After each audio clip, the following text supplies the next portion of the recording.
এটি চীনের একটি বিখ্যাত লোককাহিনী যা লোকমুখে প্রচলিত। ঘটনাটি ঘটে এক শীতল রাতে।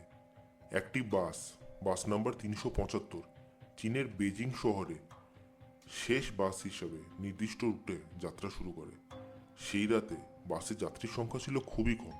একজন বৃদ্ধ লোক এবং তার সঙ্গে এক যুবক বসেছিলেন মাত্র। তাছাড়া বাসের কন্ডাক্টর এবং বাসের চালক স্বাভাবিকভাবেই নিজেদের দায়িত্বে ছিলেন। বাসটি একটি নির্জন স্টপেজে থামে। সেখানে তিনজন নতুন যাত্রী ওঠে।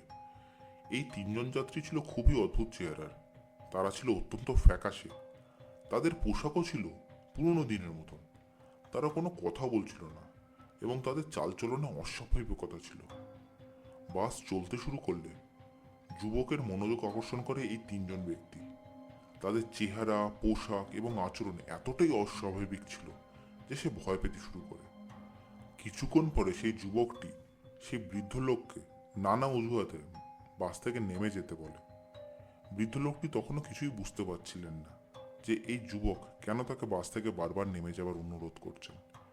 যাই হোক, কিছুক্ষণ বাদে সেই বৃদ্ধ লোকটি সেই যুবকের কথা মেনে যায় এবং সেই বৃদ্ধ লোক এবং ওই যুবকটি পরের স্টপেজে নেমে যায়। নেমে যাবার পরে সেই যুবক সে বৃদ্ধ লোককে বুঝিয়ে বলে যে সে যখন ভয় পাচ্ছিল এবং পেছনের ওই তিনটে অদ্ভুত লোকের দিকে তাকাচ্ছিল, তখন সে হঠাৎ করে লক্ষ্য করে যে ওই তিনজন লোকের পা মাটিতে পড়ছে না এবং তারা যেন ভেসে আছে। এইটি দেখে সেই যুবকটি বুঝতে পারে যে এরা নিশ্চয় স্বাভাবিক মানুষ নয় এবং এদের সাথে কোনো রহস্য জড়িত, এবং ওই জন্যই সেই বৃদ্ধ লোকটিকে বারবার নেমে যাওয়ার অনুরোধ করছিল। বৃদ্ধ লোকটি প্রথমে তার কথা বিশ্বাস করে না এবং এটিকে পুলিশে জানাতে বলে। তারা পুলিশে জানায় এবং স্বাভাবিকভাবে পুলিশও তাদের কথা বিশ্বাস করে না।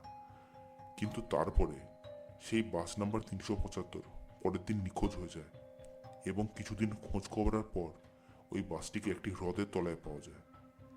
সেই 375 বাসের সাথে কি হয়েছিল আর ওটা কেনই বা হ্রদের তলায় গেছিল, সেটি আজও একটা রহস্য। এই গল্পটি চীনের লোককথায় একটি ভৌতিক কাহিনী হিসেবে আজও পরিচিত। এটি আমাদের অজানা এবং অদেখা জগতের প্রতি কৌতূহল বাড়িয়ে তোলে।